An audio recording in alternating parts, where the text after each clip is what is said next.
This child can't be mine. Eli's voice echoed through the maternity ward like a thunderclap. The nurses froze. The doctor fell silent, and Amara, still trembling from childbirth, stared at him while clutching their newborn son, a boy with deep brown skin and a full head of dark curls. She hadn't even whispered his name yet before the man she loved for 7 years turned and walked away without a second glance. But that was just the beginning, a beginning to a journey spanning more than a decade, one filled with shattered pride, buried truths, and a love that never truly died.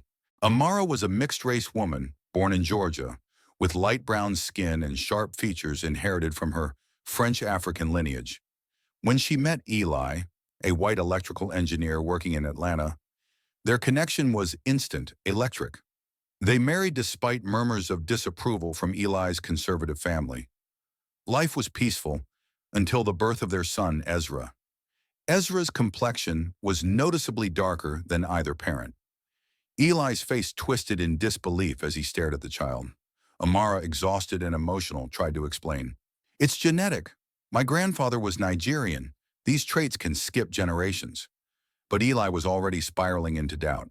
He demanded a DNA test the very next day. Days later, even when the results confirmed Ezra was biologically his, Eli's pride refused to bend. He accused Amara of betrayal, and then he did the unthinkable. He threw her out. Amara moved into a tiny apartment with her Aunt Rose in Savannah. She had no money, no car, and no plan beyond survival. Nights were sleepless, filled with Ezra's cries and her own silent sobs. But Amara was not the kind to surrender. She worked long shifts at a diner, studied online courses before dawn, and sold handmade crafts just to pay rent. Ezra became her light in the dark, a curious boy, wise beyond his years. His favorite question was, "Mommy, do I have a daddy too?" Amara would smile through the ache. "You have all the love you'll ever need, right here with me." 11 years later, Eli's life had lost its shine. His second marriage had failed. His home was silent. And then during a routine checkup, he was diagnosed with a rare hereditary heart condition. "You'll need to trace your family history," the doctor advised. "These conditions often run deep." Reluctantly, Eli returned to his childhood home and began sorting through his late mother's boxes. In one of them, buried beneath old Christmas cards and birth certificates, he found a faded black and white photograph. A black man with his arm gently around Eli's grandmother. On the back were just 3 words, June and William, 1956. Then came the letter, handwritten, never mailed. "William, they won't let us be together, but I will always love you. Our child will carry your strength."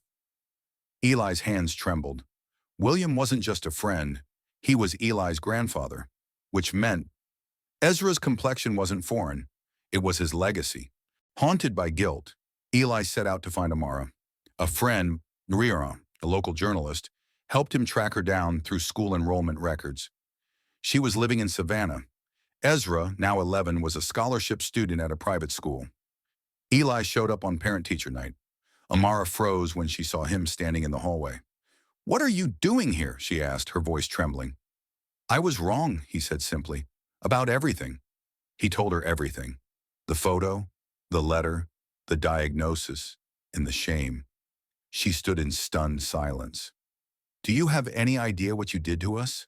Amara whispered. "Ezra cried himself to sleep for months, asking why he wasn't enough for you." Eli's voice cracked. "I don't deserve forgiveness. I just want to see him. Even if just once." Ezra met Eli in a quiet coffee shop on a Sunday afternoon.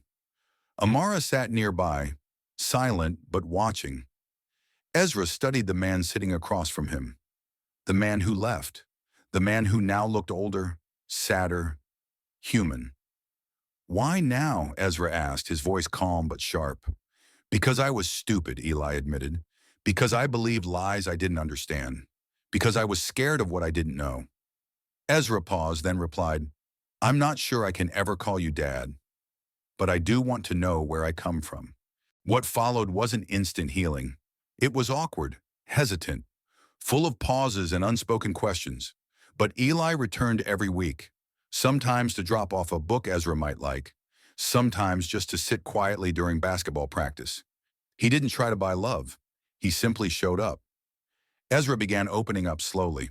One night he handed Eli a school report titled, "The People Who Shaped Me." His mother took up most of the pages, but the last paragraph read, "There's someone else. Someone who left but came back. I don't know what comes next, but I'm watching." 1 year later, at Ezra's 6th grade graduation, Eli stood in the back with Amara. Ezra was called to the stage as valedictorian. He looked out at the audience and saw both his parents, standing side by side. Later that evening, they stood in Amara's backyard as the sun dipped below the trees. The air smelled of grilled chicken and cut grass. Eli turned to Amara. "Thank you for letting me be part of his life, even after everything." Amara didn't smile, but her eyes softened. "This was never about you. It was about Ezra. He deserved the truth. He deserved a father." Ezra ran past them, laughing, holding a basketball. He paused just long enough to say, "You're not all the way there yet, but you're trying." Eli's throat tightened. He nodded. "I won't mess this up again. I promise." This story is a reminder that ignorance and pride can destroy families, but humility, truth, and perseverance can rebuild them. It's never too late to make things right, but the first step is always the hardest, facing the pain you caused and choosing to grow from it.